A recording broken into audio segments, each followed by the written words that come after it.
नमस्कार साथियों। मैं नीरज थिंकर आज आपके बीच में एक नए विषय पर चर्चा करने के लिए आया हूं, शून्यकाल के इस मंच पर। आज हम जिस विषय पर बात करेंगे वो विषय है पसमंदा आंदोलन के अग्रणी मौलाना असीम बिहारी, दृष्टिकोण और समकालीन बहस। आज हमारे साथ जो मुख्य वक्ता के रूप में जो हमारे बीच में इस चर्चा में जुड़ेंगे और इस विषय पर अपने विचार रखेंगे, वो है हमारे साथ जो पहले खास मेहमान है, वो है फैयाज अहमद जी। डॉक्टर फैयाज अहमद जी एक लेखक है, अनुवादक है और एक सामाजिक कार्यकर्ता भी है और पेशे से एक चिकित्सक है। ये तमाम पासमंदा आंदोलनों से जुड़े हुए हैं काफी वर्षों से और लगातार विभिन्न मंचों के माध्यम से पासमंदा के मुद्दों को उठाते रहते हैं। और दूसरे हमारे साथ एक खास मेहमान जो है वो है मारूफ अंसारी जी। ये प्रदेश सचिव है ऑल इंडिया पसमंदा मुस्लिम महाज उत्तर प्रदेश के। ये भी इस तरह के आंदोलनों में हमेशा सक्रिय रूप से भागीदारी निभाते हैं और हमेशा पसमंदा समुदाय के साथ उनके मुद्दों पर मुखर रहते हैं। तो आप दोनों का बहुत बहुत स्वागत है जी, हमारी बहुत इस बहुत धन्यवाद। चर्चा में। आज हमारा जो विषय है वो है कि पसमंदा आंदोलन के अग्रणी मौलाना असीम बिहारी जी। तो मौलाना असीम बिहारी जी का क्या योगदान रहा पसमंदा आंदोलन के ऊपर, उनकी क्या आंदोलन उन्होंने चलाए पसमंदा समुदाय के लिए, उनकी बेहतरी के लिए, इस पर हम बात करेंगे। ये पिछली 15 अप्रैल को उनकी 131वीं जयंती थी। हम चूंकि उस समय चर्चा का आयोजन नहीं कर पाए, इसलिए हम उसी मतलब चर्चा को आगे बढ़ाते हुए इस जयंती के अवसर पर हम सभी देशवासियों को मौलाना असीम बिहारी जी की 131वीं जयंती की हार्दिक शुभकामनाएं प्रेषित करते हैं। मौलाना अबुल अली हुसैन जी का जन्म 15 अप्रैल 1890 में हुआ था और इनके बारे में और विस्तार से हमारे दोनों वक्ता, हमारे जो गेस्ट हैं, वो बात करेंगे। तो फैयाज जी, आप शुरुआत करना चाहते हैं अपनी बात से, तो मौलाना असीम बिहारी जी की जयंती के ऊपर कर सकते हैं। जी जी, सर्वप्रथम मैं शून्यकाल चैनल का धन्यवाद दूंगा। नीरज जी, आपका धन्यवाद दूंगा कि आपने एक भूल चुके अनसंग हीरो जिसे कहते हैं, खासतौर से जो है पसमानदा समाज जो है, जो भारत का सबसे वंचित समाज है, उनके लिए काम करने वाले इतिहास में एक इतिहास पुरुष आसिम बिहारी के ऊपर आपने उनके जयंती के उपलक्ष्य में आपने चर्चा रखी है। उसके लिए मैं पूरे आंदोलन की ओर से, पसमानदा आंदोलन की ओर से, व्यक्तिगत मैं अपनी ओर से और इस देश में बसने वाले 13 से 15 करोड़ की जो आबादी है पसमानदा मुसलमानों की, उनकी तरफ से आपके चैनल से निकाल कर आपका आभार व्यक्त करता हूँ, धन्यवाद देता हूँ।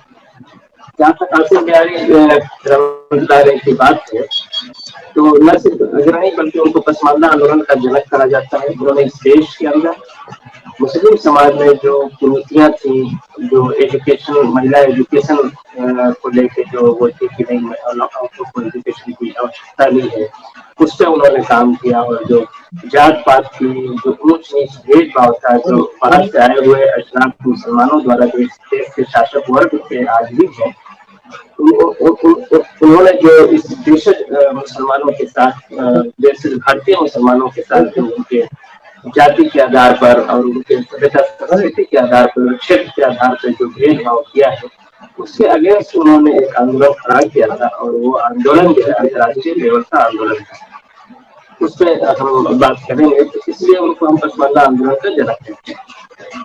आप उनका कालखंड उनका आप देखेंगे तो उनका कालखंड में तकरीबन बाबा साहब भीमराव अम्बेडकर का कालखंड रहा है, जो उनका जीवन काल रहा है।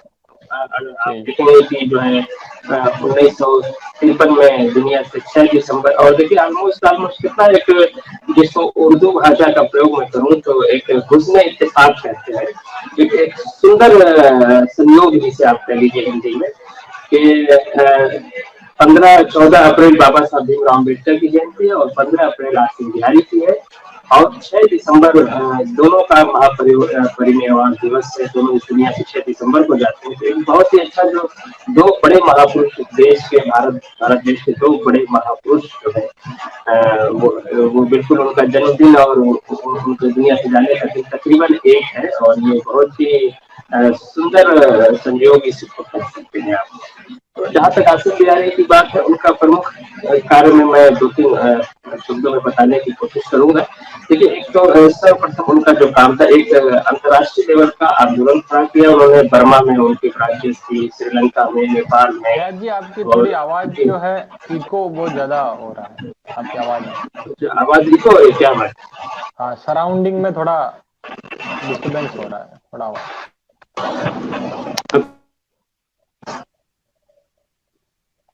हाँ अब जी, आवाज ठीक है। ठीक है? हाँ जी, अब जी। एकदम सही। तो मुझे लगता है कुछ वो वायर में कनेक्शन में दिक्कत थी। जी, तो ठीक। प्रमुख रूप से एक अंतर्राष्ट्रीय लेवल, एक बहुत ही गरीब घर में, बहुत निर्धन परिवार में पैदा हुए थे। और निर्धनता का अनुमान आप ऐसे लगा सकते हैं कि बहुत ही कम उम्र थी उनकी जब वो बिहार में एक नालंदा डिस्ट्रिक्ट है, वहाँ वो पैदा हुए थे।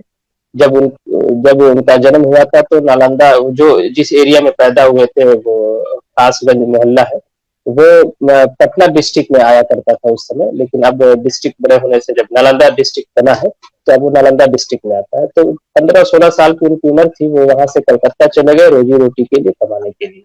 इससे आप अंदाजा लगा सकते हैं कि उनकी पृष्ठभूमि किस तरह की रही होगी, कितना डाउन ट्रोडन और निर्धन परिवार से वो। लेकिन उसके बाद भी उन्होंने कलकत्ता से आंदोलन शुरू किया। बिहार में पैदा होते हैं, कलकत्ता से आंदोलन शुरू करते हैं, और उनकी कब्र आप देखेंगे उत्तर प्रदेश के प्रयागराज में उनकी कब्र है, जो पहले इलाहाबाद कहा जाता था। तो इससे आप अंदाजा लगा सकते हैं कि उनकी सक्रियता क्या थी। जो आदमी कहाँ पैदा होता है, कहाँ से आंदोलन शुरू करता है और कहाँ पे भी मृत्यु को प्राप्त करता है। उनके प्रमुख कार्यों में हम बताएं तो एक तो मुसलमानों में जो ऊंच नीच भेदभाव था, जो जाति के आधार पे, नस्ल के आधार पे और सभ्यता संस्कृति के आधार पे था, अशराफ मुसलमानों द्वारा जो बाहर से आए हुए थे, उसके अगेंस्ट उनका एक बड़ा काम था। फिर उन्होंने महिला शिक्षा के लिए बहुत काम किया। आप देखेंगे एक बहुत बड़ा नाम सर सैयद का आता है मुसलमानों में एजुकेशन के लिए, कि वो एजुकेशन के इमेंसिपेटर थे, और ये भारत के बिल्कुल झूठ बात है। सर सैयद ने सिर्फ 5% अशराफ मर्दों को एजुकेशन की वकालत की थी। वो अशराफ महिलाओं को जो एजुकेट नहीं करना चाहते थे। लेकिन आसिम बिहारी ने एक महिलाओं के एजुकेशन के लिए बहुत पहले से काम किया, और 1936 के अंदर सिर्फ बिहार राज्य में लड़कियों के 100 स्कूल उन्होंने अपने मेहनत से खुलवाए थे। और उनकी भतीजी से हमारी भेंट भी हुई थी। आबरू जी उनका नाम है, मैंने एक छोटा सा वीडियो भी उनका बनाया, आप पसमानदा डेमोक्रेसी चैनल पे उसको देख सकते हैं। वो बता रही थी, बहुत वयोवृद्ध है वो, मैं समझता हूँ कि 90 साल से भी ज्यादा उनकी उम्र होगी। वो बता रही थी कि खुद वो एक स्कूल संभाला करती थी। तो जिस वक्त सर सैयद या अशराफ का यह मानना था कि पसमानदा महिलाएं का, सारी महिलाओं को शिक्षा की आवश्यकता नहीं है, घर में रहे, इतनी उनकी तालीम रहे कि सिर्फ वो बच्चे पैदा कर सके, परिवार संभाल सके, उससे आगे बढ़ के इस देश के अंदर आसिम बिहारी ने महिला शिक्षा पे अग्रणी काम किया। और देखेंगे कि उनके संगठन ने महिला विंग भी बनाया। और मैं समझता हूँ कि इस भारत देश में किसी भी संगठन की तरफ से ये पहला कदम था जब महिलाओं के लिए अलग से बकायदा एक प्रकोष्ठ बना था। उस वक्त कांग्रेस के पास भी महिला प्रकोष्ठ नहीं हुआ करती थी, एक कॉन्सेप्ट ही नहीं था देश के अंदर। यह कॉन्सेप्ट सब सर्वप्रथम आसिम बिहारी ले आए। और जैतून असगर है, बेगम खालिदा, एक बड़ा नाम आता है खालिदा खातून का, मोइना गौस का, मोइना बेगम का, इस तरह के बड़े नाम थे। और ये महिलाएं सिर्फ नाम की नहीं थी, आगे बढ़ के इन्होंने खासतौर से जो मुस्लिम सांप्रदायिकता के खिलाफ आसिम बिहारी का जो स्टैंड था, मुस्लिम लीग के खिलाफ था, उसमें ये महिलाएं बहुत आगे थी। और खालिदा खातून का एक मैं बताना चाहूंगा कि उनका बच्चा बहुत ही बीमार था, और स्वयं हार्ट की पेशेंट थी, और डॉक्टर ने कहीं आने जाने की कहीं सक्रियता से मना कर रखा था। अपने बीमार बच्चे को छोड़ के वो जो है जमातुल मोमिनीन या जिसे मोमिन कॉन्फ्रेंस के सम्मेलन में गई, और वहाँ मुस्लिम लीग जो वो चल रहा था, एक जाति जनगणना में मुस्लिम लीग की तरफ से ये था कि मुसलमानों को सिर्फ मुसलमान लिखना, अपनी जाति नहीं बतानी है, उसके विरोध में। और मुस्लिम लीग जो पसमानदा आंदोलन के लिए दुष्प्रचार करता है, उसके विरोध में उन्होंने तकरीबन 1-1.5 घंटे का लंबा भाषण दिया। तो इससे आप महिलाओं की सक्रियता का अंदाजा लगा सकते हैं। लेकिन बहुत अफसोस की बात है कि आंदोलन किसी तरह से सिकुड़ गया, और आज बहुत आंदोलन उस तरह से नहीं है जो एक इतिहास में एग्जाम्पल सेट किया गया। तो पहला मुस्लिम समाज में जो जात पात है उसके खिलाफ उनका काम, शिक्षा में अग्रणी भूमिका रही। एक और बहुत ही अनोखी बात है आसिम बिहारी के बारे में, स्वतंत्रता सेनानी तो थे ही, मैं उस पर भी बात करूंगा। पोस्टल एड्रेस तो उन्होंने पोस्टल प्रोटेस्ट कैसे किया था। एक बहुत ही महत्वपूर्ण का इस देश के अंदर, जहां तक मैंने जो स्टडी किया है, पढ़ा है, मैंने कहीं नहीं देखा। आसिम बिहारी वो प्रथम नाम है जिसने इस देश के अंदर प्रौढ़ शिक्षा की ज्योति जलाई। बकायदा 1912 से 1917 का एक पंचवर्षीय योजना बना के उन्होंने प्रौढ़ शिक्षा पे काम किया, और कलकत्ते के अंदर जो बड़े बुजुर्ग थे उनको लिखना पढ़ना सिखाया। अपने गांव भी जाते थे, नालंदा में, बिहार शरीफ एक टाउन है नालंदा में, वहाँ सोहडी और जो खासगंज वहां भी वो जो है बड़े लोगों को शिक्षा के लेके बहुत चिंतित रहते थे, और बकायदा उनका एक प्रौढ़ शिक्षा का अभियान था। दूसरी बात, उन्होंने स्वतंत्रता संग्राम सेनानी में जब जलियांवाला बाग हत्याकांड हुआ था, उस वक्त हमारे बहुत से नेता अरेस्ट भी कर लिए गए थे, लाला लाजपत राय आदि बहुत। तो आसिम बिहारी, पूरे देश में इसका विरोध है, और आसिम बिहारी ने स्वयं व्यक्तिगत रूप से और अपने संगठन की तरफ से एक अनोखा प्रयोग किया, और लेटर और तार रानी विक्टोरिया और वायसराय को भिजवाना शुरू किया कि भाई हमारे नेताओं को आप आजाद कीजिए। और लाख या 1.5 लाख तकरीबन बंदे मोमिन के हाथ में इस बात को प्रोफेसर अहमद सज्जाद ने लिखा है, जो आसिम बिहारी की जीवनी है। तकरीबन मैं समझता हूँ लगभग 1.5 लाख के आसपास पत्र और टेलीग्राम वायसराय विक्टोरिया के पहुंचा, और ये मुहिम बहुत ही कामयाब हुई, और अंग्रेज सरकार पर इसका बड़ा असर पड़ा कि नहीं, भारत देश के नागरिक इतने जाग चुके। और सबसे आखिर में मैं कहना चाहूंगा कि मुस्लिम सांप्रदायिकता, आज भी देखिए कि इस देश के अंदर हिंदू सांप्रदायिकता पे ओवर डिस्कशन होता है। जिसको जो अच्छा पत्रकार बनना है वो हिंदू सांप्रदायिकता में बात करने लगता है। एक ट्रेंड चल पड़ा है इस देश के अंदर।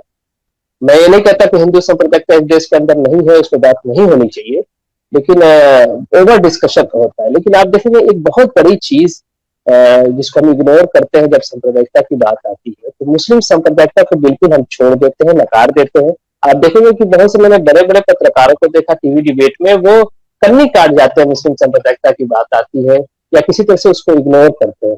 जबकि मेरा ये मानना है, और पसमानदा आंदोलन का भी मानना है, कि हिंदू सांप्रदायिकता मुस्लिम सांप्रदायिकता के रिएक्शन में है। आप देखेंगे कि मुस्लिम लीग 1905 में बनती है, और हिंदू महासभा या आरएसएस कब बनती है, मैं समझता हूँ 1926 या 25 के आसपास। तो ये साफ तौर से दिखाई देता है। इससे पहले भी आप जाएंगे तो सेपरेट इलेक्टोरेट और सर सैयद ने डिस्ट्रीब्यूशन थ्योरी 1800 समथिंग में ही रख दिया था। जब अशराफ के शासन का डाउनफॉल हो रहा था, तो इन्होंने मुस्लिम सांप्रदायिकता का खेल खेलना शुरू किया। उससे पहले पसमानदा कोई मुसलमान नहीं मानते थे, वो जुल्म ज्यादती मदरसे में पढ़ने नहीं देते थे। उसके बाद सारे पसमानदा को मदरसे में पढ़ाना शुरू किया इन लोगों ने। एक अलग से मुस्लिम सांप्रदायिकता का विमर्श है, उस पर फिर कभी चर्चा की जाएगी। मैं कट शॉर्ट बताने की कोशिश करता हूँ कि मुस्लिम सांप्रदायिकता पे सबसे जबरदस्त प्रहार आसिम बिहारी ने किया था, और उनकी संगठन जमीयतुल मोमिनीन मोमिन कॉन्फ्रेंस ने किया था। और आखिरी दम तक इस देश के जो सांप्रदायिकता के आधार पर विभाजन था, उसके सबसे मुखर विरोधी थे। उन्होंने 1942 में जो प्रस्ताव मुस्लिम लीग ने पास किया था, तो मोमिन कॉन्फ्रेंस का जो आसिम बिहारी के नेतृत्व में चले, तो उसका जो नौजवान सभा थी उसने बहुत पुरजोर विरोध किया। और मोमिन कॉन्फ्रेंस का उस वक्त मोमिन गजट निकलता था, उससे पहले अल इकराम अल मोमिन कई एक पत्रिकाएं आसिम बिहारी के इंस्पायरेशन पे निकली, उन्होंने उसको प्रमोट किया। सबने बहुत ही तीव्र विरोध किया। अगर मोमिन गजट के आप पुराने उनके अंक निकाल के देखेंगे तो आपका अंदाजा लगाया जा सकता है। मैंने फेसबुक पे पोस्ट भी किया था कि वो बिल्कुल एक नज़म और गजल के माध्यम से भी जो है मुस्लिम लीग और उसकी ट्यूनिशन थ्योरी और मुस्लिम सांप्रदायिकता का जबरदस्त विरोध किया था। लेकिन इसको उस वक्त कांग्रेस पार्टी ने नोटिस नहीं किया, और 1946 के इलेक्शन में भी आसिम बिहारी जिस समाज का नेतृत्व कर रहे थे, आप जानते कि उस वक्त फ्रेंचाइज जो था, जो वोट देने का हक था, उस तरह से नहीं था जैसे आजकल है एडल्ट फ्रेंचाइज। उस वक्त में तो उस वक्त जो धनी लोग थे या जो हाई स्कूल तक पढ़े लोग थे या कहीं कक्षा 8 तक पढ़े लोग थे, उन्हीं को ही वोट देने का हक था। और इस तरह से आप देखेंगे तो अशराफ को ज्यादा हक था वोट देने के लिए, पसमानदा के पास वोट देने का हक नहीं था, और सेपरेट इलेक्टोरेट थी। उसके बाद भी मुस्लिम लीग के खिलाफ जो है मेरी आवाज मिल रही है? मेरी आवाज मिल रही है? जी आपकी आवाज है, जी आपकी आवाज आ रही है। जी जी हाँ, मुस्लिम लीग के खिलाफ जो है इलेक्शन जीतते हैं वो लोग, इलेक्शन जीतते हैं जिन्हें वोट देने का हक उस तरह से नहीं था जिस तरह से अशराफ वर्ग को था। और सेपरेट इलेक्टोरेट होता था तो सारी मुसलमान ही वोट दे सकते हैं। अशराफ की संख्या कम थी, लेकिन उसे वोट देने का अधिकार था, और पसमानदा के पास वोट देने का अधिकार नहीं था, बहुत थोड़े लोगों के पास था। उसके बाद भी वो मुस्लिम लीग के खिलाफ इलेक्शन जीत के आते हैं, सेकेंड पोल करते हैं। तो एक बड़ा कारनामा आसिम बिहारी का था। तो अगर कुछ सारांश के तौर पर मैंने उनके जो प्रमुख योगदान है आपके साथ में साझा किया। जी जी मारूफ जी, हमारा जो अगला सवाल है वो आपसे कि क्या पसमानदा आंदोलन को लेकर जो असीम बिहारी जी की सोच थी वो किस प्रकार थी, खासकर तब जब भारत आजाद होने वाला था और उस समय मुस्लिम लीग जैसी पार्टियों का वर्चस्व था। उस समय असीम बिहारी जी की पसमानदा आंदोलन को लेकर किस प्रकार की उनकी स्ट्रेटेजी थी, उन्होंने क्या मतलब जो है वो तरीके अपनाए जिससे कि पसमानदा आंदोलन को खड़ा किया जा सके उस दौर में जहां पर एक मुस्लिम लीग जैसी पार्टियों का वर्चस्व है और देश आजाद होने वाली स्टेज की स्थिति में है। तो मारूफ जी आप हमें थोड़ा। जी, सबसे पहले बहुत बहुत धन्यवाद आपके चैनल का, जिन्होंने हमारे महापुरुष मौलाना अली हुसैन आसिम बिहारी पर चर्चा करने का कष्ट किया। मैं पूरे समाज की तरफ से आपका बहुत बहुत आभारी हूँ और आपके चैनल का और जो दर्शक देख रहे हैं उनको उनको उनका बहुत बहुत स्वागत करता हूँ। जी, जो जिस समय मौलाना अली हुसैन आसिम बिहारी रहमतुल्लाह अलैह ने पसमानदा आंदोलन या ये कह लीजिए दबे कुचलों का आंदोलन शुरू किया, उससे पहले भारत में क्या कहीं पर भी मुसलमानों में सामाजिक नबी अकरम सल्लल्लाहु अलैहि वसल्लम के बाद से सामाजिक सुधार का कोई भी मूवमेंट नहीं चल रहा था। जो भी विमर्श चल रहा था भारत के अंदर, वो मुस्लिम विमर्श के इर्द गिर्द चल रहा था, जो पूरी तरह से अशराफ का सत्ता वर्चस्व का या अशराफ की हेजमोनी बनाए रखने का, अपनी हुकूमत बनाए रखने का एक हथकंडा सा था। और मुसलमानों में दबे कुचलों के लिए सामाजिक सुधार का इससे पहले भी कोई संगठन के रूप में कार्य भारत में नहीं हुआ। चाहे आप इससे पहले भी जो लोग काम करते रहे, इंडिविजुअल रूप से काम करते, जैसे बाबा कबीर हो गए, या जिस किताब को पढ़कर मौलाना अली हुसैन आसिम बिहारी रहमतुल्लाह अलैह ऊर्जा आई, मौलाना अबू सलाम ने भी उसके ऊपर काफी कलम उठाया कि वो जिस समाज से बिलोंग करते थे, तो जब उन्होंने देखा हमारे साथ जाति आधार पर इतने डिस्क्रिमिनेशन फील पे हो रहे हैं, इतने ज्यादा फील पे हो रहे हैं कि मस्जिद में नमाज में रखी अगली सफ में हमें आने से रोका जाता है, तो जो मौलाना अली हुसैन आसिम बिहारी रहमतुल्लाह जिस किताब को पढ़कर सबसे पहले उन्होंने इरादा किया कुछ समाज के लिए कुछ करने किया, उस जो 1895 में किताब शाये हुई तारीखुल मिनवाल, उसका दूसरा एडिशन छपा 1911 में। जब 1911 में किताब उन्होंने पढ़ी तो उन्होंने देखा कि हमारे समाज के साथ में बहुत ज्यादा ही डिस्क्रिमिनेशन हो रहा है, यहाँ तक कि सामाजिक मुद्दों पर भी और धार्मिक इश्यूज में भी हमारे साथ में बहुत भेदभाव हो रहा है। हमारी बात न को सुनने को तैयार है, यहाँ तक कि हमें दोयम दर्जे का मुस्लिम माना जाता है, और सामाजिक आर्थिक और शैक्षणिक स्थिति भी, राजनीतिक स्थिति बहुत बद से बदतर है। तो उन्होंने 1911 में तारीखुल मिनवाल जो किताब मौलाना अबू सलाम की लिखी हुई थी, उसको उन्होंने पढ़ा, तो उस दिन से उन्होंने इरादा कर लिया कि हमें अपने समाज के लिए कुछ करना है। जहां तक कि मुस्लिम लीग जैसी पार्टी का सवाल है, और उस वक्त मुस्लिम लीग का पूरा अशराफ का पूरा वर्चस्व भारत में हुआ करता था। जैसा कि आप सभी जानते हैं, पाकिस्तान में पाकिस्तान के बंटवारे के समय, भारत के बंटवारे के समय पाकिस्तान का निर्माण होता है, अशराफ का बहुत बड़ा वर्ग पाकिस्तान चले जाता था। ये समझ लीजिए 90% वर्ग अशराफ का पाकिस्तान चले, 10% अशराफ यहाँ रुकता है। अब अंदाजा यही से लगा सकते हैं कि इस वक्त केवल थोड़े से अशराफ है भारत के अंदर, तो हम लोग पसमानदा कार्यकर्ताओं को कितनी दिक्कतों का सामना करना पड़ रहा है, तमाम से आर्थिक, राजनीतिक और हिंसक घटनाओं का भी सामना करना पड़ रहा है थोड़े से अशराफ के बीच में, और उस वक्त पूरे भरपूर अशराफ था भारत के अंदर। तो इसी से अंदाजा लगाया जा सकता है कि उन्होंने किस तरह समाज में काम किया होगा। शुरुआती दौर में उन्होंने सामाजिक सुधार के छोटे मोटे कार्यक्रम शुरू किए। 1912 से 17 तक की सर जी फैयाज भाई ने अभी जिक्र किया, बड़े बूढ़ों के लिए तालीम प्रौढ़ शिक्षा के तौर पर छोटे छोटे प्रोग्राम्स ऑर्गेनाइज करके जब भी आते थे लोगों को जागरूक करते थे।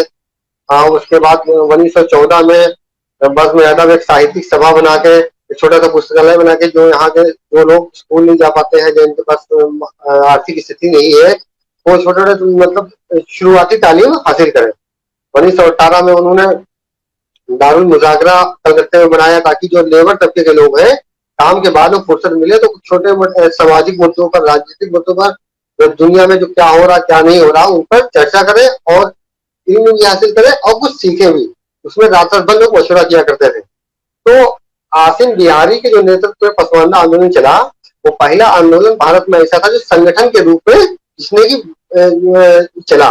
बाकी लोग इससे पहले भी आवाज उठाते रहे हैं, लेकिन संगठन के रूप में पहला एक ऑर्गेनाइजेशन था जो चला, जो 1920 में अस्तित्व में आया, जो कलकत्ते से आसिम बिहारी ने शुरू किया। उसके बाद में उसके कंटिन्यू उसके सम्मेलन होते रहे, प्रगति होती रही। 1921 में भी कलकत्ते में सम्मेलन हुआ। और चूंकि आसिम बिहारी बहुत ही दबे कुचले समाज से थे, उनके पास संसाधनों का बहुत ज्यादा अभाव था। इन संसाधनों के अभाव में उनका अगर मूवमेंट आप देखेंगे, उनका संगठन का जो विस्तार देखेंगे, मतलब एक तरह से आज के दौर में लोग कल्पना भी नहीं कर सकते हैं कि उतने संसाधन विहीन थे, जो कि बीड़ी मजदूर से काम शुरू करते हैं। उसके बाद वो विश्व स्तर का संगठन 2000 शाखाएं जिसकी भारत में है बना लेते हैं। ये अपने में एक अलग ही एक मिसाल है। ये आने वाले हम लोगों के लिए या आने वाले और लोगों के लिए, दबे कुचले समाज के लिए एक तरह से प्रेरणा स्रोत है। कहने का मकसद ये है कि मुस्लिम लीग जैसे ताकतवर राजनीतिक दल के सामने और मुस्लिम सांप्रदायिकता जो चरम सीमा पर थी, और उस वक्त भी इन्होंने शुरुआत में सामाजिक सुधार के धीरे छोटे छोटे कार्यक्रम करते रहे। उसके बाद में फिर एक 1928 में उन्होंने सबसे पहला ऑल इंडिया स्तर का सम्मेलन कलकत्ते में किया। फिर 1929 में उन्होंने ऑल इंडिया स्तर का सम्मेलन किया इलाहाबाद में। फिर उसके बाद में उन्होंने तीसरा ऑल इंडिया स्तर का सम्मेलन दिल्ली में किया 1930 में, फिर लाहौर में किया 1931-32 में इन्होंने गया में किया।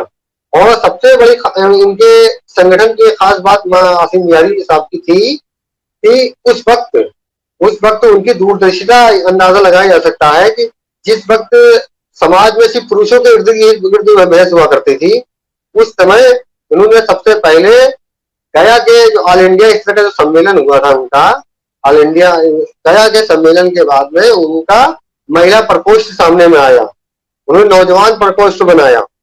तो बहुत ही विपरीत परिस्थितियों में वो काम करते रहे और बहुत ही संसाधन के अभाव में उनके सामने ऐसी ऐसी स्थितियां आई कि जो कि आज के टाइम पे लोग कल्पना नहीं कर सकते इस तरह का आदमी को संगठन भी चला सकता है। 1922 का वाकया है, जब 2 सम्मेलन कलकत्ते में हो चुके थे। उसके बाद जब उन्होंने उसका संगठन के विस्तार के लिए पूरे भारत में वो निकलते हैं, सबसे पहले बिहार का रुख करते हैं, बिहार और पूर्वांचल के इर्द गिर्द। तो बिहार में एक प्रदेश स्तर का सम्मेलन वो बिहार शरीफ में कराना चाह रहे थे। उनकी आर्थिक स्थिति इतनी खराब थी, वो पूरी तरह से लोगों के ऊपर चंदे के ऊपर निर्भर थे, और उनकी जो कुछ कमा लेते थे उनका भी घर था, उस पर भी उनका भी वो भी नहीं चल पाता था। तो उस सम्मेलन जब वो सम्मेलन नजदीक आ जाता है, तो मौलाना साहब के पास जो सम्मेलन के इंतजाम में खर्च थे वो कहीं से मुहैया नहीं हो रहे थे। तो अपने छोटे भाई की शादी के जेवर और कुछ रुपए रखे हुए थे, तो अपनी माँ से कहते हैं कि ऐसा ये हमें दे दीजिए, हम अपना प्रोग्राम ऑर्गेनाइज कर लें, और जब तक की शादी होगी, जब तक कि कहीं चंदा वंदा कुछ आएगा तो हम लोग कुछ अरेंज करके शादी में इंतजाम कर देंगे। तो उनका समर्पण और उनका डेडिकेशन, उनका समाज के लिए फिक्र यहीं से देखी जा सकती है। वो सम्मेलन करते हैं, कामयाब सम्मेलन होता है। उसके बाद और समाज की हालत तो जब आज ऐसी समाज की हालत है तो पहले कैसी होगी, ये तो आज थोड़ा अंदाजा तो आप लोग लगा ही सकते हैं। तो समाज इतना जागरूक नहीं था, इतना तैयार नहीं था। तो जिसके बाद में वो जो घर से अपनी भाई की शादी के पैसे लिए हुए थे या जेवर वो जो बेच के उन्होंने मीटिंग में खर्च किया था, उसका इंतजाम नहीं हो पाता है। तो बेचारे बड़ी शर्मिंदगी से बहुत ही घर से शादी के 1 आध दिन पहले घर से निकल जाते हैं और शादी में भी शरीक नहीं होते हैं। तो इससे आप उनके पूरी तरीके समर्पण का अंदाजा लगा सकते हैं। उसके बाद 1923 में बिहार शरीफ में मोइन इस्लाम मदरसे में एक प्रोग्राम होता है, उसमें वो शरीफ होने आते हैं। तो उसी दिन उनके 6 महीने के मासूम बेटे का इंतकाल हो जाता है। लेकिन जो तय समय था, उस समय के मुताबिक वो पहले मीटिंग ज्वाइन करते हैं।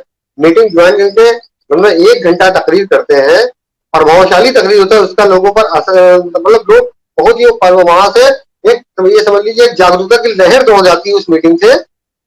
उसके बाद वहां से आगे अपने बच्चों को तकसीम करते हैं। तो उससे उनके समर्पण का, उनके ईमानदारी का, उनके मतलब सारा उनके संघर्ष का अंदाजा लगाया जा सकता है।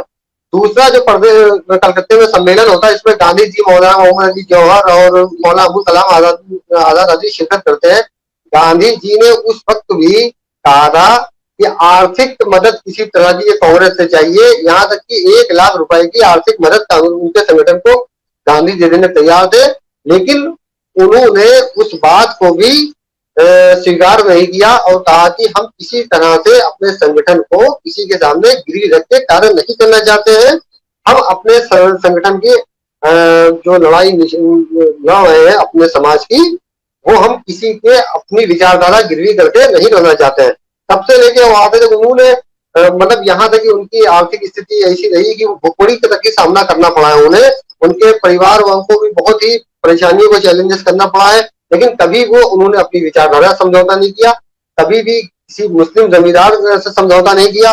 वो चाहते तो उन्हें तरह तरह के उनके खिताब दिए। जब वो सामाजिक सुधार से राजनीतिक सुधार की तरफ बढ़े हो 1936 के 37 के इलेक्शन में, तो उन्हें बहुत से बुरे बुरे खिताब अल्ताफ दिए गए। किसी ने कहा यहूदी एजेंट है, इसे आज दिए जाते हैं, किसी ने कहा कि संघ के एजेंट है, किसी ने कहा हिंदू महासभा के एजेंट है, किसी ने कहा जैसा कि फैयाज भाई ने उसमें अपने एक लेख में जिक्र किया है, कुछ लोगों ने कहा ये इसमें चूंकि वो जुलाहे बुनकर बिरादरी से ताल्लुक रखते थे, तो किसी ने कहा कि ऐसा है कि ये जुलाहनामा गीत बनाया उनके पर तंज करने के लिए। किसी ने कहा ये सब चल रहा है भारत के अंदर, जो पसमानदा संगठन मोमिन कॉन्फ्रेंस चल रहा है, तो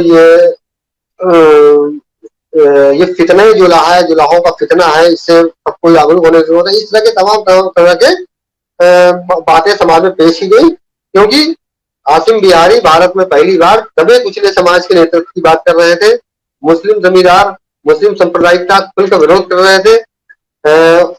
आसिम बिहारी ने जब ही का संगठन ऐसा तो भारत में था कि जिसके बल पर ये समझ लीजिए कि उन्होंने मुस्लिम लीग का खुलकर विरोध किया। पाकिस्तान जो छोटा सा पाकिस्तान है, अगर आसिम बिहारी जैसे संगठन न होता तो आज बहुत बड़ा रकबा पाकिस्तान के अंदर होता।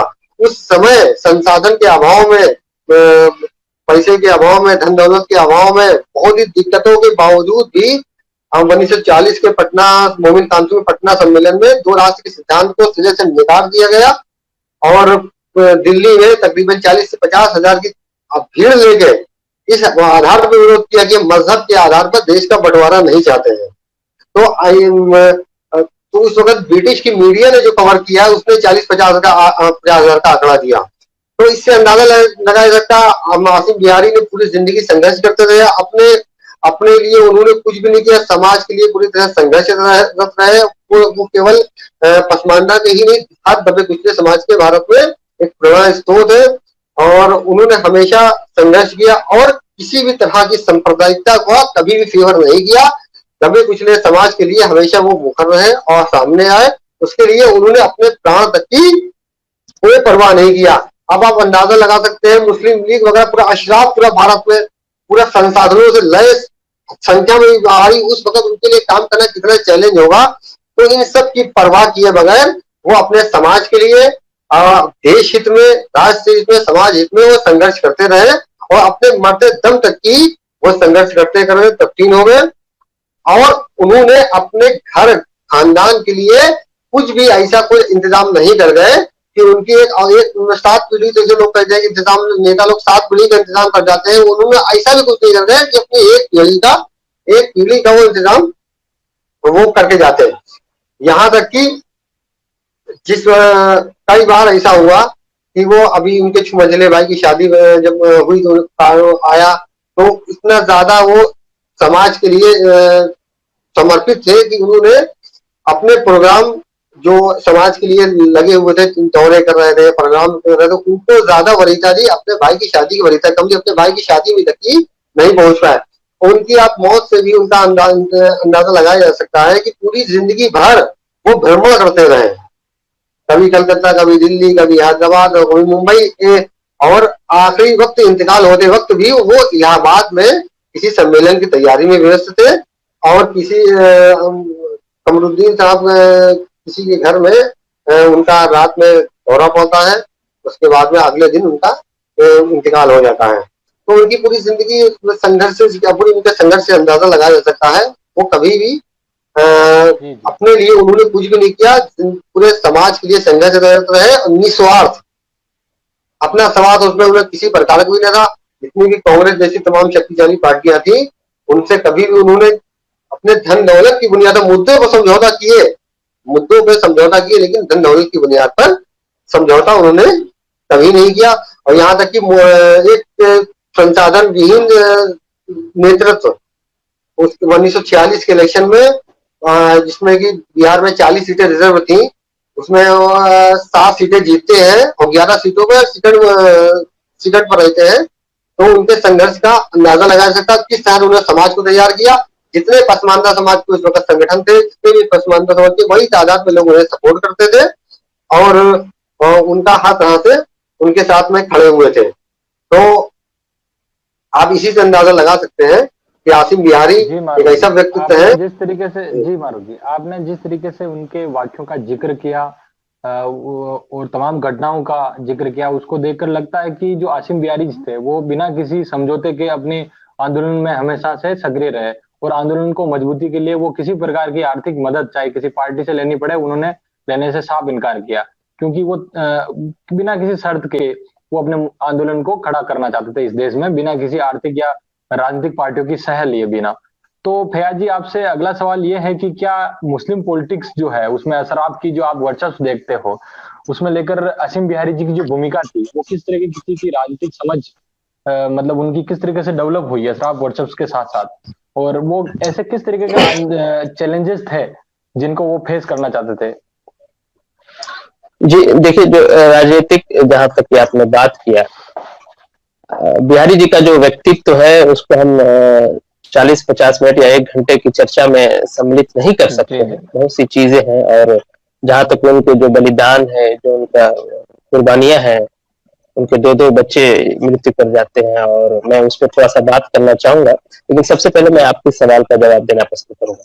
आसिम बिहारी का ये स्पष्ट मानना था कि पहले समाज को तैयार किया जाए, उसकी शिक्षा और समाज को खड़ा किया जाए, फिर राजनीतिक भागीदारी की लड़ाई लड़ी जाए। और देखिए, जब इलेक्शन, मैं समझता हूँ 1920 या 21 के आसपास से इंडिया में किसी न किसी रूप में डेमोक्रेसी और इलेक्शन का माहौल आ गया था।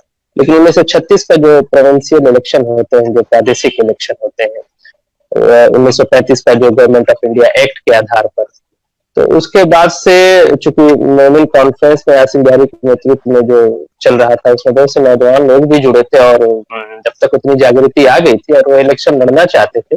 लेकिन आसिम बिहारी डायरेक्ट जो है सबल अशराफ के विरुद्ध जो है इलेक्शन में पार्टिसिपेट नहीं करना चाहते थे। वो कहते थे कि पहले हम समाज बना लेंगे, फिर उसके बाद जो है उसमें हम राजनीतिक भागीदारी भी करेंगे। तो लेकिन उनके ऊपर बड़ा दबाव था। जो अन्य पसमानदा संगठन जिस पर आसिम बिहारी के इंस्पिरेशन पे बने थे, उनका भी बड़ा दबाव था। और मुझे जहां तक याद आ रहा है कि एक राजनीतिक 16 नवंबर 1930 को मुस्लिम लेबर फेडरेशन नाम से एक राजनीतिक संगठन बनाया गया, सारे पसमानदा संगठनों को जोड़ के, और उसका संरक्षक आसिम बिहारी को बनाया गया। तो आसिम बिहारी जो है, उन्होंने बहुत ही दबाव के अंदर कहा कि ठीक है, जो लोग इलेक्शन लड़ना चाहते हैं वो लड़े, और जो लेकिन संगठन का जो प्रारंभिक स्वरूप है उसको खराब न किया जाए, अगर किसी को कोई इलेक्शन लड़ना है तो लड़े। तो 1935 या 1936 के इलेक्शन में मोमिन कॉन्फ्रेंस के बहुत से लोग निर्दल और अन्य पार्टी की टिकटों पे इलेक्शन लड़े, और नूर मोहम्मद एक बड़ा नाम आता है बिहार के अंदर, जो बिहार प्रोविंशियल इलेक्शन में उन्होंने अच्छी जीत भी दर्ज किया, तो इक्का दुक्का जीते। 40 के इलेक्शन 1946 तक आते आते राजनीतिक उभार बहुत हो चुका, और पार्टी जो है बहुत लोग इस राजनीतिक भागीदारी भी अपनी बढ़ा रहे थे। तो मोमिन कॉन्फ्रेंस 1946 बकायदा अपने नाम से, मोमिन कॉन्फ्रेंस नाम से, एक राजनीतिक दल के रूप में भी इलेक्शन लड़ती है, और उसको सारे पसमानदा संगठन एक सम्मेलन करके सपोर्ट करते हैं। तो ये राजनीतिक बात। लेकिन और जब जैसी राजनीति में कदम रखा जाता है, मोमिन कॉन्फ्रेंस आसिम बिहारी का विरोध और तेज हो जाता है। उससे पहले आप देखेंगे तो अशराफ वर्ग भी कहते हैं हाँ समाज सुधार का है, ठीक है, ये जो भी धार्मिक कुरीतियां थी उसके लिए बड़ा सपोर्ट मिला, लेकिन जैसे वो राजनीतिक भागीदारी की बात करते हैं पसमानदा की, आप देखेंगे 1936 को, मैं समझता हूँ 1938 में, या मुझे समय ठीक से याद नहीं आ रहा है, अब्दुल्ला नाम के एक पसमानदा कार्यकर्ता को मुस्लिम लीग के कार्यकर्ताओं द्वारा हत्या कर दी जाती है कानपुर के अंदर। तो ये एक बड़ी बात थी जो उस वक्त पुलिस ने रिपोर्ट किया था तो वो न्यूज में आ गया। लेकिन ऐसे बहुत से मारपीट की घटनाएं और ओरली जिसको कहते हैं ना, टांट करना और इस तरह से हतोत्साहित करना, ये घटनाएं होने लगी। और आप देखेंगे कि फितने जुल्हा इलाहाबाद के एक बहुत बड़े हामिद हुसैन सिद्दीकी अशराफ थे, उन्होंने लिखा, फितना कहते हैं बवाल को, ये लोग बवाल पैदा कर रहे हैं। यानी सामाजिक जो अपलिफ्टमेंट का काम था, भागीदारी की काम थी, दबे कुचले को ऊपर ले आने की काम थी। देखिए इस्लाम में भी इसको सपोर्ट है, लेकिन इस तरह के इस्लाम का भी नेतृत्व अशराफ के पास है, लेकिन वो इस्लाम को भी पीछे करके और कहा कि नहीं ये फितना है, इस तरह की बात नहीं है। और जुल्हा नामा लिखा गया, चूंकि बुनकर ज्यादा आसिम बिहारी के नेतृत्व में बुनकर ही आगे थे। बुनकर और किसान इस देश की धुरी उस वक्त भी थे, आज भी धुरी है, लेकिन बुनकरी का काम थोड़ा पहले से कम हो गया इस देश के अंदर। वरना एक वक्त था कि जो इंडिया के बनाए हुए कपड़े, उसमें हिंदू मुसलमान सब थे। आप आसिम बिहारी ने जहां से अपना संगठन शुरू किया था कलकत्ते के अंदर, उस जगह का नाम ताती बाग था। ताती बंगाली भाषा में बुनकर को कहते हैं, जो हमारे उत्तर प्रदेश में कोरी कहे जाते हैं, जिसको अशराफ ने जुल्हा कहा। फारसी का शब्द है जुल्हा, कोरी असल जाति है उत्तर प्रदेश की और जो सेंट्रल प्रोविंसेस है वहां पे। तो इस तरह से विरोध का सामना करना पड़ा, इसलिए जुल्हा नामा और कितने जुल्हा किताबें लिखी गई। और वो जुल्हा नामा जो उन्होंने लिखा था वो हैदराबाद के चीफ अकाउंटेंट थे, अगर मुझे सही याद आ रहा है तो, तलमुज हुसैन, जो गोरखपुर के रहने वाले थे। इस पे एक मुकदमा भी चला था गोरखपुर के अंदर। बहुत इंटरेस्टिंग है कि जो अशराफ ने जो जबरदस्ती घर द्वारी टैक्स लेते थे, कि जो बुनकरों से जबरदस्ती टैक्स लिया जाता था, उस पे नेमतुल्लाह अंसारी जी ने उसका विरोध किया। तो एक अलग से चर्चा का विषय हो सकता है। तो इस तरह से समग्र रूप से समाज को ऊपर उठाने की आसिम बिहारी के नेतृत्व में चेष्टा हुई। बाकी और बहुत सी बातें मारूफ जी में आगे, मैं थोड़ी सी एक बात कहना चाहूंगा। देखिए आज हम बैनर बना लेते हैं, 100-150 रुपए में अच्छा सा बैनर बन जाता है। बहुत जिसके पास संसाधन नहीं, वो भी एक बड़ा सा बैनर चौक चौराहे लगा लेता है, ठीक है। और अब तो और आसान हो गया है, हम मोबाइल पे ही बैनर बना के लगा देते हैं कि भाई हमारे इतने बजे प्रोग्राम होगी। और आसान हो गया, उसमें 100-150 भी नहीं लगते। लेकिन आसिम बिहारी ने जब काम शुरू किया था 1911 के अंदर, उनकी उम्र 20-21 साल की थी। बहुत ही यंग एज में इतनी समझ होना, जिसका कोई इस तरह का बैकग्राउंड नहीं है मुख्य धारा के लोगों की तरह, एक बड़ा योगदान है। मैं समझता हूँ ये महापुरुष ही कर सकता है।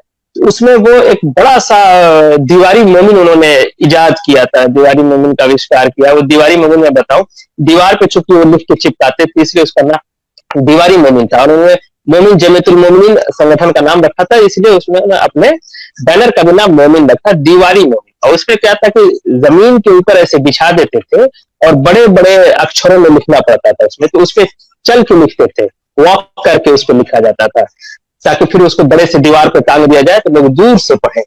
ये आसिम बिहारी खुद करते थे, कलम और स्याही से डुबा डुबा के लिखते थे। और एक मैं बात बताऊं कि उनका बच्चा बहुत ही बीमार था, और लेकिन वो दीवारी मोमिन लिखना भी था, तो अपने बच्चे को वो कंधे पे लेकर उसको टहलाते थे और चुप कराते थे। बहुत ही तेज हाई ग्रेड फीवर था, और जो बच्चा चुप हो जाता था तो कंधे पे बच्चे को पकड़े पकड़े हाथ से लिखते थे। समझिए कितना मुश्किल काम रहा होगा। और फिर जब बच्चा रोने लगता था तो लिखना छोड़ के बच्चे को चुप कराने लगते थे। कुछ देर के बाद उन्होंने देखा कि बच्चे के अंदर जो है कोई गतिविधि नहीं है, कोई हरकत नहीं आ रही। फिर उन्होंने देखा तो बच्चे को थपथपाया, देखा तो बच्चा उनका जो है मृत्यु को प्राप्त कर जाता है। और आप समझिए कि एक बाप के लिए कंधे पे उसका बच्चा गोद में मर जाए, कितनी बड़ी बात हो सकती है। आसिम बिहारी ने अपने बच्चे को फिर बिस्तर पे अलग लेटा दिया, और उस जुनून देखिए काम करने का, समाज को जगाने का, कि मैं थोड़ा भावुक हो जाता हूँ। उन्होंने उस दीवारी मोमिन को पूरा किया, और पूरा करने के बाद सुबह उसको दीवार पे लटकवाया, दीवार पे इसको चिपकवाया। कितना भारी वजन रहा होगा उनके दिल के ऊपर अपने बेटे की मृत्यु का। और एक मारूफ जी ने एक घटना बताई कि उनका लड़का मृत्यु, 6 महीने का लड़का मृत्यु को प्राप्त कर जाता है, फिर भी तय समय पे पहुंच के 1 घंटा उन्होंने भाषण दिया। एक बात मैं और बताना चाहूंगा, आसिम बिहारी जी का जो व्यक्तित्व था, आमतौर से 2-2.5 घंटे से कम वो बोलते ही नहीं थे किसी भी सम्मेलन में। मुझे जैनुद्दीन अंसारी साहब मुझे बहुत वृद्ध है, 90 साल के आसपास उनकी उम्र होगी, कोलकाता में मैं उनसे मिला था। उन्होंने आसिम जारी को अपने बचपने में देखा। वो बता रहे थे कि वो उनकी भाषा शैली के बारे में बड़ा डिटेल उन्होंने बताया, मैंने उसको रिकॉर्ड भी किया है, कि कहते हैं कि वो बहुत देर तक बोलते थे और उनकी भाषा, उनकी भतीजी आबरू जी भी मुझको बता रही थी कि वो अपने भाषण में हंसाते भी थे और रुलाते भी थे, और आमतौर से 1.5-2 घंटे 2.5 घंटे से कम उनका कोई भाषण नहीं होता था। लेकिन 2 भाषण उनके जीवन का मैं यहाँ पे मेंशन करना चाहूंगा, दर्शक बड़ी संख्या में देख रहे हैं। कन्नौज जो कानपुर के पास है, वहां पे उन्होंने लगातार 5 घंटे जो है समाज को जगाने के लिए भाषण दिया था, जो इतिहास में मैं समझता हूं कि एक बड़ा रिकॉर्ड है। और कलकत्ते के अंदर धड़ बगान एक जगह है।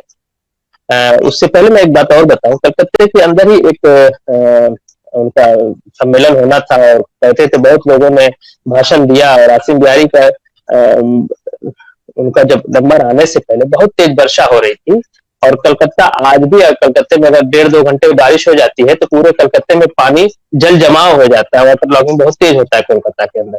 तो मैदान के अंदर बिल्कुल पानी भर गया, फिर भी लोग जो बैठे थे वो खड़े हो गए, और लोगों ने आसिम जारी से आग्रह किया कि आप प्रोग्राम को बंद कर दीजिए, अब वर्षा बहुत हो गई है, लोग टिक नहीं पाएंगे। लेकिन आसिम जारी ने देखा कि वहां लोग टस से मस नहीं हुए, लोग हिले नहीं, और घुटने भर पानी में लोग खड़े थे आसिम जारी को सुनने के लिए। ऐसी सिचुएशन में आसिम जारी ने कहा कि नहीं, मैं इसको नहीं टाल सकता हूं और आज मैं जरूर बोलूंगा। फिर वहां खड़े होकर उन्होंने भरी बरसात में घुटने तक पानी लगा हुआ, आप लोगों का भावना देखिए और स्पीकर की भावना देखिए, समाज को किस तरह से डेडिकेशन था। लोगों ने घुटने भर पानी में खड़े होके उनकी तकरीर को सुना। एक उनकी तकरीर कलकत्ते के अंदर ही, धड़ बगान के अंदर, जब उन्होंने बात करना शुरू किया रात में 10 बजे, 9:30 या 10 बजे उनका जब नंबर आया बात करने के लिए, और वो बात कर रहे थे, तो न सिर्फ ग्राउंड में बल्कि आसपास की बड़ी बड़ी बिल्डिंगों में लोग खिड़कियों पे, छतों पे, दरवाजे पे बहुत ही शौक से सुन रहे थे आसिम जारी को। तो आप समझिए कितने नंबर ऑफ पीपल रहे होंगे, कितने लोग रहे होंगे, और आसिम जारी को समय का बिल्कुल पता नहीं चला। और जब सुबह की अजान कहीं पास की मस्जिद से सुनाई दी, तब उनको एहसास हुआ कि पूरी रात खत्म हो चुकी है। तब उन्होंने अपनी भाषण को जो है विराम दिया। तो ये पूरी रात का भाषण कोलकाता के अंदर, मैं समझता हूँ कि पूरे मानव इतिहास में एक अभूतपूर्व घटना है। तो इस तरह का बिहारी जी का व्यक्तित्व था। जी नीरज जी। जी फैयाज जी, मैं ये जानना चाह रहा हूँ कि क्या जो असीम बिहारी जी थे, उनका जो इस्लाम और सैयदवाद को लेकर जो समझ थी, वो किस प्रकार की थी, और वो मौजूदा दौर में अगर हम उसे देखें तो वो मतलब किस तरीके से हमें उसे समझना चाहिए, या फिर किस तरीके से उसे हमें परसीव करना चाहिए। जी फैयाज जी। देखो, जहां तक सैयदवाद की बात है, उन्होंने इसीलिए उन्होंने अपने संगठन का नाम जो है पसमानदा, हम उनको कह लेते हैं, पसमानदा शब्द ही जो है लेट 90s में आया है, 98 में या 1997 के आसपास ये बिहार के अंदर अब्दुल रऊफ अंसारी और अली अनवर अंसारी की एक मीटिंग में इस बात को लाया गया था, उससे हम पसमानदा कहने लगे। उन्होंने अपने जमियतुल मोमिनीन, जमियत कहते हैं संगठन को, मोमिन कहते हैं, कुरान का शब्द है, कुरान में भी है, जो अच्छा मुसलमान होता है उसको मोमिन कहा जाता है। तो जो सैयदवाद को उन्होंने क्लेम किया, सैयदवाद का जो प्रतिरोध किया या अशराफवाद का जो प्रतिरोध किया, इसी ग्राउंड पे किया कि देखो जो इस्लाम का बेसिक कॉन्सेप्ट है वो मसावात का है, भाईचारे का, बराबरी का, और तुम न सिर्फ हमें सामाजिक एतबार से दबा रहे हो, कि मजहब के एतबार से भी, धार्मिक रूप से भी आप गलत कर रहे हो, और गलत हो ईश्वर के सामने आपको इसकी सजा मिलेगी। और अगर आप किसी को जन्म के आधार पर भेदभाव करते हैं, किसी को भारत के अंदर पैदा होने के आधार पर, उसके सभ्यता संस्कृति के आधार पर भेदभाव करते हैं, तो ये गलत बात है, ये मोमिन की सिफत नहीं है, मोमिन ऐसा नहीं कर सकता है। इसलिए उन्होंने कहा कि हम अच्छे मुसलमान हैं, यानी तुमसे भी अच्छे हम मुसलमान हैं। तो अशराफ को या सैयद लोगों को उन्हीं की भाषा में आसिम बिहारी ने जवाब देने की कोशिश किया। कहते हैं ना, उसी के पिच में मैच हराओ तो असल बैट्समैन आप कहे जाओगे।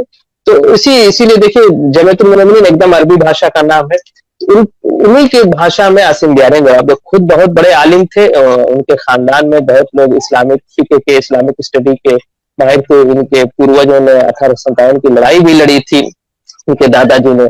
एक अलग से एक बात होनी चाहिए उस पर, आसिम बिहारी का देश के आजादी की लड़ाई में क्या भूमिका है। तो उन्होंने अशराफ को अशराफ की भाषा में जवाब दिया और कहा कि नहीं, तुम न सिर्फ सामाजिक रूप से सामाजिक न्याय चरित्र है आपका, बल्कि सामाजिक न्याय के रूप से नहीं, बल्कि कुरान और हदीस और जो इस्लाम है उसके अकॉर्डिंग भी आप गलत हो। आप हम मोमिन है और उन्होंने इस इस्लाम को लिया, और इसलिए आज मोमिन का मतलब, चूंकि इसमें बुनकर ज्यादा थे तो उसको बाद में बुनकरों के लिए एक शब्द दिया गया, लोग मोमिन कहने लगे।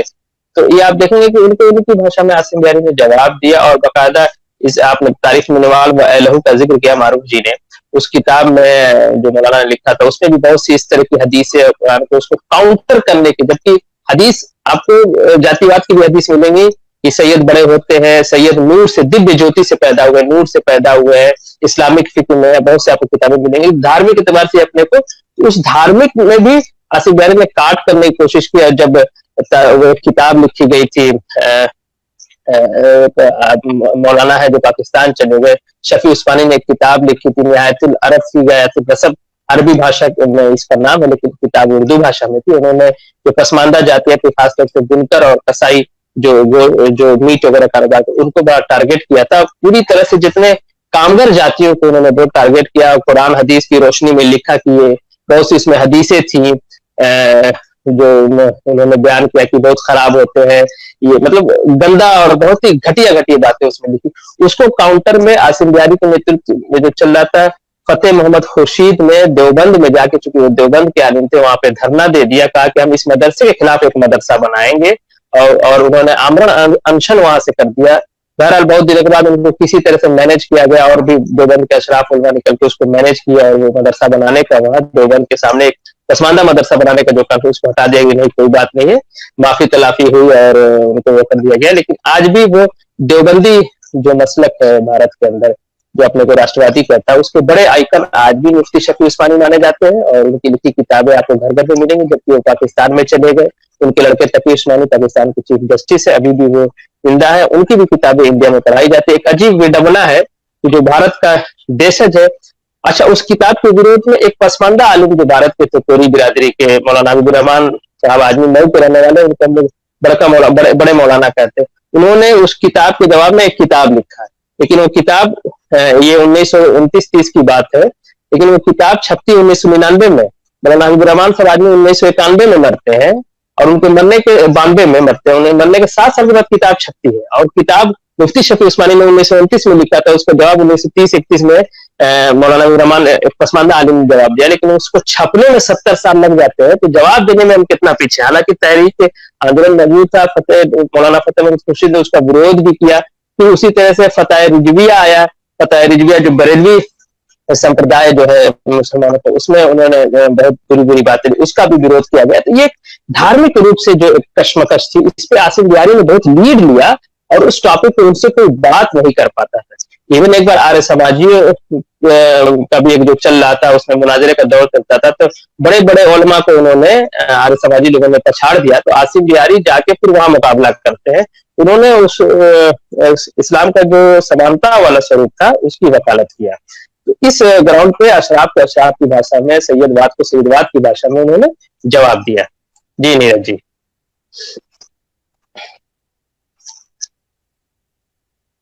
म्यूट है सर, आप म्यूट है, म्यूट।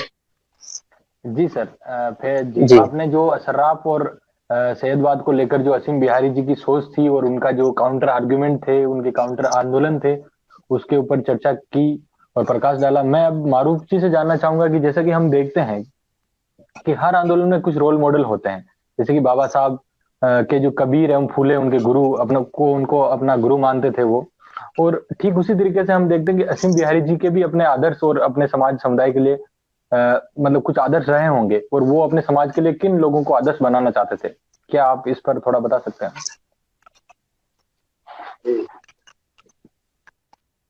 जैसा कि मैंने शुरुआती में बताया कि मौलाना तो सबसे ज्यादा इंस्पायर्ड जो हुए समाज के लिए, वैसे तो उनका शुरू से ही शौक था कि समाज के लिए कुछ करना है। मैं 16 साल की उम्र में जब उषा कंपनी में नौकरी वो छोड़ते हैं, उनका मकसद ये था कि हम नौकरी करते रहेंगे तो हम बंद सा जाएंगे, हम समाज के लिए कुछ नहीं कर सकते हैं। उसके बाद वो नौकरी छोड़ के बीड़ी मजदूर बीड़ी काम करने लगते हैं, तो उसमें टाइम बचते तो सामाजिक कार्यों में दिलचस्पी दिखाते हैं, सामाजिक कार्यों में लगे रहते हैं। तो इंस्पिरेशन सबसे ज्यादा अगर उनको मिला जो 1911 में जो तारीखुल मिनवाल मौलाना अब्दुल सलाम मुबारकपुर के जो थे, उनकी किताब पढ़ने के बाद में उन्हें सबसे ज्यादा इंस्पिरेशन मिला कि समाज में इतना कुछ है, मुसलमानों में ही जात की बुनियाद पर इतने ज्यादा डिस्क्रिमिनेशन है, इतने ज्यादा डिस्क्रिमिनेशन है कि ना वो केवल सामाजिक मस्जिद के अंदर तक की है। जब से उन्होंने एक जहन में उनके एक जोश उनके अंदर में आता है, वो समाज के लिए काम करने निकल पड़ते हैं। एक तो क्योंकि जो मौलाना अब्दुल सलाम ने जो उस किताब में नकल किया, तमाम सी बातें जो नकल की हैं, जो मुसलमानों के पिछड़े तबके पसमानदा से ताल्लुक हो, क्योंकि वो भी बिलोंग करते थे, मुस्लिम बुनकर ही थे वो भी, तो इसलिए बुनकरों को अगर तो उसमें ज्यादा उसमें किया, और चूंकि ये भी बुनकर घराने में पैदा हुए थे, इसलिए उन्होंने इसमें उनका किया। तो सबसे ज्यादा अगर प्रेरणा उन्हें जो वो लेके चले नबी अकरम सल्लल्लाहु अलैहि वसल्लम से जो प्रेरणा लेके चले, जैसे भैया भाई ने बताया कि जो इस्लामिक जो तौर तरीके थे उसमें उनको अच्छी मतलब अच्छा उन्हें कमांड हासिल थी कि जो इस्लाम का जो मसावात का सिद्धांत है, समानता का जो सिद्धांत है, जो असल इस्लाम का, जो ऐसा जी भी फैयाज भाई ने बताया, मुस्लिम इस्लामिक फिका जो आखिरी में सब संशोधन करके फिका बनाई गई इस तरह से कि सैयद ऊँचा होता है या दूसरे लोग कम नीचे होते हैं। तो जो असल इस्लाम था उसको उन्हें पूरी तरह से ज्ञान था, तो इस्लाम के समानता के सिद्धांत को ही जो समाज में नाफिज करने के लिए, समाज में लोगों को, जो लोग एहसास कमतरी में हुआ करते हैं, इंफीरियरिटी कॉम्प्लेक्स में होते हैं कि हम छोटे हैं, उनको ये एहसास कराने के लिए कि हम छोटे नहीं हैं, हम बराबर हैं, हम में भी वो एबिलिटी है, हम सब कुछ कर सकते हैं। और दूसरा जो मौलाना अबू सलाम की तारीखुल मिनवाल से वो प्रेरित होकर ही उन्होंने समाज में काम आगे बढ़ाया।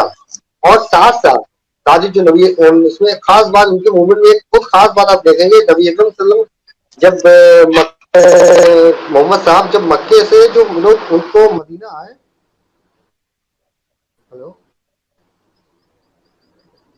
मक्के से जो लोग मदीना आए, हेलो, आवाज आ रही है? बोलिए।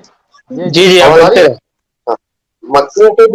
मक्के से जो लोग बहुत से लोग मदीना जब गए, जो हिजरत कही जाती है, हिजरत करके पहले नबी अकरम सल्लल्लाहु अलैहि वसल्लम मदीना गए, उसके बाद बहुत से लोग जो उनके उस वक्त जो कहा जाता है ईमान जो लाए, उनकी बातों पे अमल किया, जो अल्लाह की बताई बातों पे अमल किया, जो बहुत से लोग मक्के से जो मदीना आए, तो नबी अकरम सल्लल्लाहु अलैहि वसल्लम ने मदीने के अंसारे मदीना से ये कहा कि आप ये तुम्हारे मतलब इंसानी मजहबी भाई हैं, ये लोग अपने ईमान सारी सब कुछ पर छोड़ के यहाँ चले आए हैं मदीना। तो मदीने के लोगों से कहा कि आपके पास जिम्मेदारी बनती है कि तुम्हारे पास जो भी संसाधन है, जो तुम्हारे पास संसाधन है, उन संसाधनों का बंटवारा करके थोड़ा इन लोगों को भी दो ताकि इनका गुजर बसर हो सके।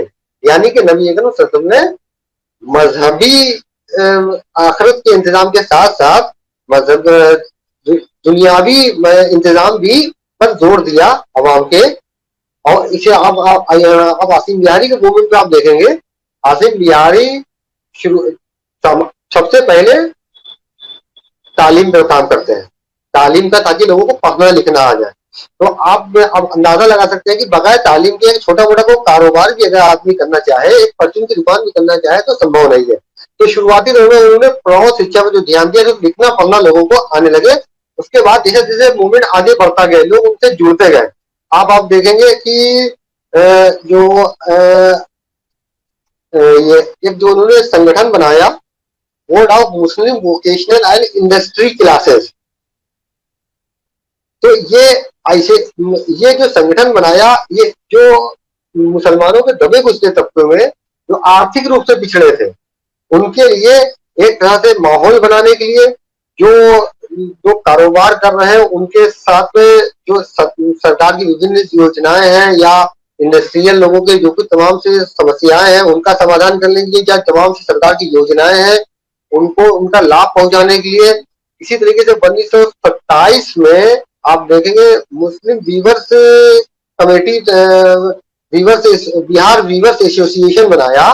उसमें जो चूंकि उनके आंदोलन से सबसे जो बड़ा तबका जो जुड़ा हुआ था, वीवर्स का जुड़ा हुआ था, तो उन्होंने बिहार के वीवर्स एसोसिएशन बिहार बनाया, इसलिए बनाया कि जो सरकार की बहुत सी योजनाएं थी, जो वीवर्स को सब्सिडी देती थी या वीवर्स की कुछ बढ़ावा देती कारोबार को, कि उनको लोगों तक पहुंचाया जाए, उनको लोगों तक पहुंचाया जाए, और जो तमाम सी समस्याएं हैं, जो तमाम सी योजनाओं का बेनिफिट लोग नहीं ले पा रहे हैं, उनको उन समस्याओं का निराकरण दिया, उनका समाधान किया जाए। तो इससे अंदाजा बिल्कुल लगाया जा सकता है कि आसिम बिहारी जो व्यक्तित्व था, वो आदमी के पसमानदा के सामाजिक विकास पर पूरी तरह से केंद्रित था। मजहबी विकास के साथ साथ सामाजिक विकास पर भी पूरी तरह से केंद्रित था, और उन्होंने पूरी तरीके से नबी अकरम सल्लल्लाहु अलैहि वसल्लम को मैं समझता हूँ कि आइडियल मान के ही अपने इस मूवमेंट को आगे बढ़ाया। और जो भी ताकतें थी, जो इंसान मुसलमानों में गैर कौमता बनाए रखना चाहती थी, असमानता बनाए रख के वो शासन करना चाहती थी, अपने आप को ऊंचा बड़ा साबित करने की करके अपना सत्ता वर्चस्व बनाए रखते थे, उनका उन्होंने खुल के विरोध किया। तो ऊंचा बड़ा रखने वाली जो मानसिकता है, वो वहीं से मानसिकता होती है कि जहां पर से समाज में वो अपना कुछ लोगों पर अपना वर्चस्व बनाए, अपने हुकूमत बनाए रखने के लिए यही एक कंसेप्ट बनाया गया कि हम नूर से पैदा हुए, यहाँ की जगह नूर से पैदा हुए। अब मान लीजिए चुनाव होता है, छोटा से बड़ा कोई चुनाव हो, एक नूर से पैदा किया हुआ लड़ रहा हुआ और एक मिट्टी का पैदा हुआ लड़ रहा, तो जाहिर से मिट्टी की पैदा किया हुआ जो होगा वो छोटे अपने आप को छोटा समझ के नूर से पैदा किया हुआ चुनाव लड़ा, उसके लिए छोड़ दो अपनी सीट। तो इस तरह से जो मिथ बनाया गया उसको उन्होंने चोट पहुंचाई, वो आखिर तक की इस पर वो लड़ते रहे, इस पर किसी तरह कॉम्प्रोमाइज नहीं किया। उनकी लड़ाई एक तरह से सामाजिक सुधार की भी थी और इस्लामिक सुधार की भी उनकी लड़ाई पूरा मूवमेंट का था, जो उन्होंने नबी अकरम को आइडियल मान के पूरी तरीके से चले। जी मारूफ जी। तो हम कह सकते हैं कि कुल मिलाकर की जो मौलाना आसिम बिहारी जी का जो मानना था कि इस्लाम में मौजूद जो समानता का सिद्धांत है, उसके आधार पर जो है पसमानदा आंदोलन को मजबूती दी जाए और लोगों के अंदर एक समानता का भाव पैदा किया जाए, ताकि ये मजबूत आंदोलन और मजबूत हो सके और लोगों में एक समानता का भाव और पैदा हो सके। तो मेरा अंतिम सवाल यही है आपसे कि फैयाज जी और आप दोनों से, कि जिस तरीके से हम देखते हैं कि जो हर कोई राजनीतिक लड़ाई में तमाम तरह के टूल्स का इस्तेमाल करता है, या फिर सिंबॉलिक तौर पे ही देख लीजिए, जैसे गांधी जी अपने राजनीतिक या सार्वजनिक जीवन में खादी को एक अपना टूल मानते थे, या बाबा साहब मॉडर्निटी या वेस्टर्नाइजेशन को एक अपना टूल मानते थे। उसी तरीके से मैं जानना चाहता हूं कि क्या मौलाना जी थे, उनके क्या टूल्स थे, वो किन सिंबॉलिक तरीकों से समाज में अपने आप को प्रदर्शित या रिप्रेजेंट करते थे? जी फैयाज जी। जी, बहुत ही महत्वपूर्ण सवाल आपने पूछा है, और ये बहुत कम इस तरह के सवाल आते हैं। देखिए, जो बुनकरी का काम था उसी को आसिम बिहारी ने ज्यादा हिट किया। बिहार वीवर एसोसिएशन भी उन्होंने बनवाया और कहा कि जो भी बुनकरों को, तो एक जो खादी का जो कॉन्सेप्ट था, तो गांधी जी ने खादी का कॉन्सेप्ट आसिम बिहारी से सीखा। इस बात को कम लोग जानते हैं, क्योंकि व्यक्ति तो बहुत बड़ा हो जाता है तो उस पर कहानी बन जाती है आसानी से। जब मैं समझता हूँ, जब पहली मुलाकात हुई थी जो सम्मेलन 1919 या 20 में जो वहाँ हुआ था, जी जी, तो उस वक्त जो गांधी जी ने पार्टिसिपेट किया था, और जो हमने बताया कि देश के अंदर किसानी और बुनकरी ये दो बड़े काम थे जो हमारे अर्थव्यवस्था के स्तंभ थे। तो जो खादी को प्रमोट करना था, तो प्रमोशन की बात तब आती है जब डिमोशन होता है। जो भारतीय बुनकरों वीवर्स की जो कपड़े थे, चाहे उनको ताती कह लीजिए, कोरी कह लीजिए, या उनको जुलाह कह लीजिए, वो इंग्लैंड के जो कपड़े आते थे उससे बढ़िया, आप ढाका का मलमल देख लीजिए। इसीलिए अंग्रेजों ने बकायदा इस काम को सप्रेस करने के लिए बंदर मोमिन के हाथ में डिटेल में प्रोफेसर अहमद सज्जाद इसकी चर्चा करते हैं, जो आसिम बिहारी की जीवनी पे उन्होंने लिखा है। अंगूठे तक कटवा दिए बुनकरों के इस देश के अंदर अंग्रेजों ने, और उसमें ये जो शासक वर्ग था, अशराफ वर्ग, वो भी इसमें पेश था, क्योंकि उससे जो बुनकरों की जो आर्थिक स्थिति थी बहुत तेजी से आगे बढ़ रही थी और उनके कपड़े उनके बुने हुए। तो आसिम बिहारी ने इसी को भी सिंबल अपना बनाया था।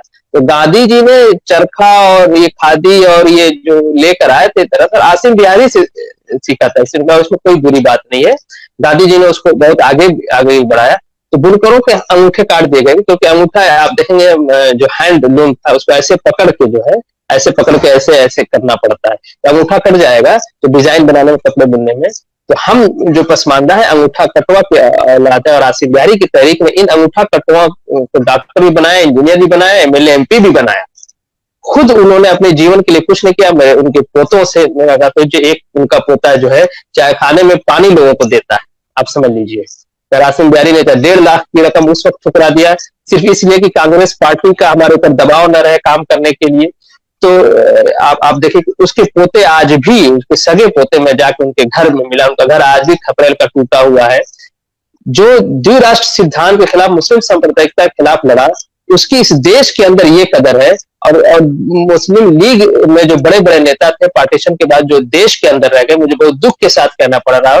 मैं बिहार का एक उदाहरण, पटना सिटी का जो सदर का सीट था, उससे मुस्लिम लीग का जो सैयद साहब जीते हुए थे, पार्टीशन के बाद जब पाकिस्तान बन जाता है तो कांग्रेस पार्टी उसी सैयद को टिकट देती है।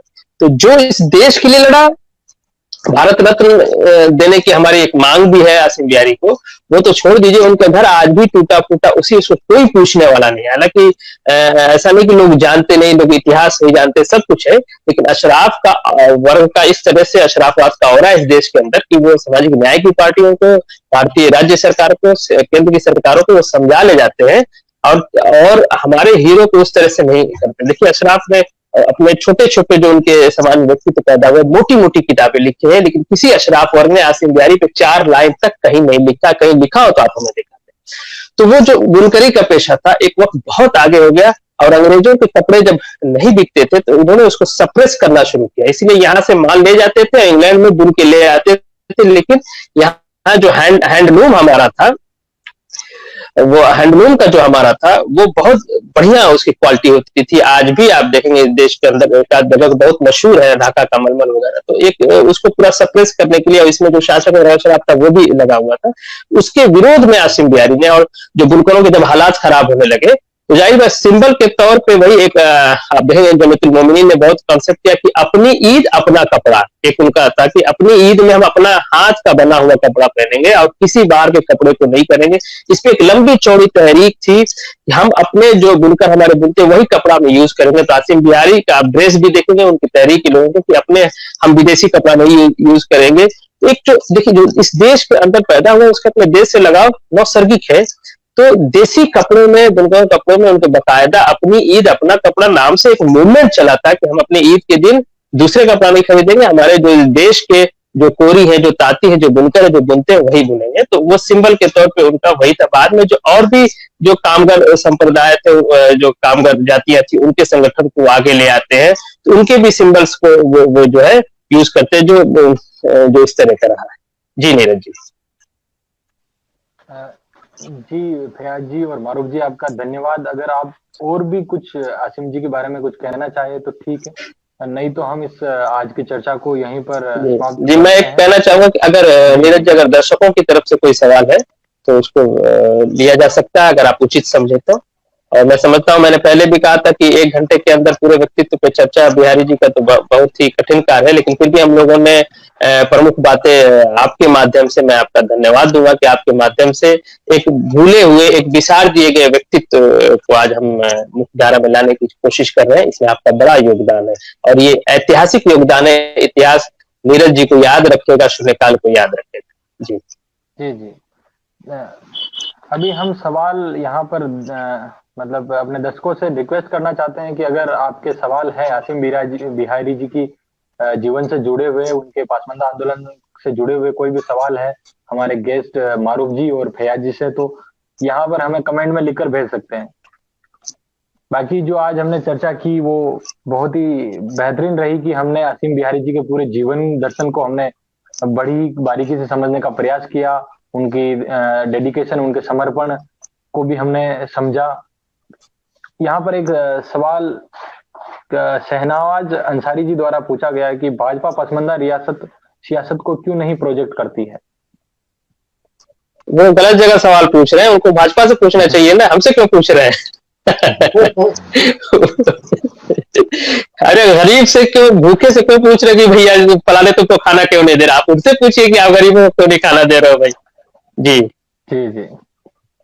तो खैर, ये बढ़िया सवाल है और इसको राष्ट्रीय लेवल पे इस सवाल को उठाया जाना चाहिए। बहुत अच्छा सवाल उठाया उन्होंने। जी, इस सवाल को इस चर्चा में तो उठाना ही चाहिए, लेकिन साथ ही इसको पूरे बड़े विश्व पटल या हम देश के स्तर पर भी इसे उठाया जाना चाहिए कि क्यों पसमानदा जो है राजनीतिक हिस्सेदारी उतनी नहीं मिलती है जितनी कि वो हकदार है, चाहे वो भाजपा में हो, चाहे जी कांग्रेस में हो, चाहे अन्य तमाम पार्टियों में जी हो। बिल्कुल बिल्कुल। तो ये बड़ा मतलब आज का जो चर्चा है हमने रखी, इसमें हमें जानकारी तो मिली। नीरज जी, मैं कहूंगा कि भाजपा में भी जो नूर से बने हुए लोग हैं वही लोग हैं भाजपा में, सारे सैयद लोग हैं वहां पे।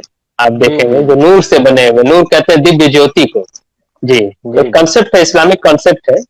जी तो वो जी भी नीरज दौर जी। आएगा जब मतलब सभी पसमानदा लोगों की भी भागीदारी हर जगह पर उस तरह से नजर आएगी जिस तरीके से सैयद और अशराफ लोगों की भागीदारी पूरी तरीके से है वहां पर। तो ये रिप्रेजेंटेशन का मुद्दा है, ये जो हमेशा से असीम बिहारी जी के वक्त से ही उठता आया है, और मुझे लगता है कि ये अभी भी उतना ही प्रासंगिक है जितना उस समय था। जी बिल्कुल। जी बिल्कुल। जी। तो मतलब ये चर्चा तो हमने की ही, और इस पे हमें तमाम जानकारियां तो मिली ही। साथ में ये बड़ा खेद का भी विषय है कि हम हमारे महापुरुषों को उस तरीके से याद नहीं रख पाए हैं, या फिर हमारा जो समाज है, भारतवर्ष है, उनके योगदान को बहुत जल्दी भुला दिया गया है। तो हमारी जिम्मेदारी बनती है कि हम हमारे तमाम महापुरुषों को, आसिम बिहारी जैसे तमाम महापुरुषों को जिन्होंने वंचित तबके के समुदायों को एक आवाज दी, एक मुखर आवाज दी, और उनके मुद्दों पर हमेशा से वो लड़े, उनको हम याद रखें, उनके योगदान को हम सभी को बताएं, और उनको हमेशा से मतलब उस आंदोलन से जो हमें सीखने को मिला, उसी को हम आगे ले जाकर इस आंदोलन को और भी मजबूती हम दे सकते हैं। आज भी वो लड़ाई उतनी ही मजबूती से लड़ने की जरूरत है जितनी आसिम बिहारी जी ने अपने वक्त में लड़ी है, क्योंकि अभी भी वो जो चाहते थे पसमानदाओं की हिस्सेदारी या वंचित मुस्लिम समाज के लोगों की हिस्सेदारी, वो उस तरीके से नहीं मिल पाई है। और मुझे लगता है कि मारूफ जी और फयाज जी, आप लोग दोनों जो लोग हैं और आपके साथी लोग हैं जो पसमानदा आंदोलन में जिस तरीके से सक्रिय हैं और इस आंदोलन को उठा रहे हैं, ये बहुत ही काबिल तारीफ है। और मुझे लगता है कि आने वाले वक्त में आभार। इसका जो परिणाम है वो बहुत जल्द देखने को मिलेगा, और आपका जी जो बिल्कुल। काम है वो जरूर मतलब दिखेगा। जी मारूफ जी, आप कुछ कहना चाहते हैं? मैं जो कुछ बातें थी सारी लगभग फैयाज भाई ने रिमार्क के रूप में जी करी कही, तो मैं सिर्फ इतना आपका बहुत बहुत धन्यवाद देना चाहता हूँ, क्योंकि हमें सबसे ज्यादा अगर उपेक्षा का सामना करना पड़ रहा है तो मुख्य धारा की मीडिया से उपेक्षा का सामना करना पड़ रहा जी है। और आप जैसे लोग हमारे लिए आगे आए, ये हमारे समाज के लिए और हमारे हमारे लिए बहुत गौरव की बात है कि जिसकी कोई बात ही नहीं करना चाहता है, अशराफ के दबाव में कोई हमारी बात ही पर चर्चा ही नहीं करना चाहता है, सुनना तो बहुत दूर की बात है। तो जहाँ पर चारों तरफ से मुख्यधारा की मीडिया हमें उपेक्षा का सामना करना पड़ रहा है, उस टाइम में आपने हमें हमारे जैसे छोटे से कार्यकर्ताओं को जो सैयदात के अशराफात के खिलाफ मुखर हो रहे हैं, या अपने सामाजिक न्याय की लड़ाई लड़ रहे हैं, या अपने समाज के दबे पिछड़े तबके की आगे लाने के मुख्य धारा से जोड़ने के लिए प्रयासरत है, बहुत बड़े बड़े लोगों के दबाव में ना आकर, और आप एक विचार केंद्र हमें मौका देते हैं अपनी बात रखने के लिए, इसका अपनी तरफ से, अपने समाज की तरफ से और अपने संगठन की तरफ से बहुत बहुत आपको धन्यवाद देना चाहता हूँ। और आशा करता हूँ आगे भी हम जैसे कमजोरों की बात आप सुनने का कष्ट करेंगे। और बहुत बहुत धन्यवाद। जय पसमानदा, जय भीम। जय बासमंदा, जय जय। जी मारूफ जी, आप एक छोटे से कार्यकर्ता नहीं है और न ही कमजोर हैं, आप एक बहुत ही महत्वपूर्ण व्यक्ति हैं और बहुत महत्वपूर्ण काम कर रहे हैं। और शून्यकाल मंच तमाम वंचित समुदायों का मंच है, यहाँ पर हम तमाम वंचित समुदायों के मुद्दों को उठाते हैं, और ये हमारा सौभाग्य है। और आप धन्यवाद के पात्र आप दोनों हो, और आपके साथी हैं जो इस मुद्दों को आगे बढ़ा रहे हैं। तो ये हमारे लिए भी सौभाग्य की बात है कि हम इस तरह के मुद्दों को अपने मंच पर जगह दे पा रहे हैं। तो धन्यवाद आप दोनों का इस कार्यक्रम में, इस चर्चा में जुड़ने के लिए। हम आगे भी इस तरीके की चर्चाओं का आयोजन करते रहेंगे। जय भीम, जय पासमंदा, धन्यवाद।